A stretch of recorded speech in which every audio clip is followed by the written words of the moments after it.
تتذكر حميد ايش قال لنا بالقبر ذاك اليوم من رحنا نزور اهلك؟ يلا يابا كافي يا يابا. قول يا الله. الله يرحمك يا ابوي. كافي ابويا، قول يا الله. يلا قوم قوم يا يابا، والله تعبت والله العظيم. يمه قوم ابوي، يلا يا عيني، يلا يا يابا، يلا قوموا يا عيني والله العظيم، ترى حرام هذا اللي تسوي بالقرآن. يلا يابا ترى والله حرام يابا. يلا ابوي قول يا الله.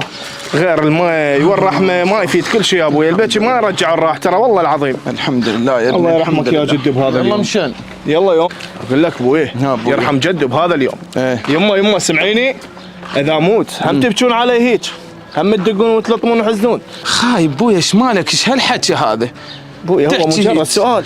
وانا ايش عندي غيرك خايب؟ هو شو بس التألية وبنياتك وين يروحن؟ قول يا الله ابويا، قول يا الله، الله يطول لي بعمرك. يلا ابويا يلا. قول يا الله يا يمه، بيش طالب روحك ما تقول لي من عمرك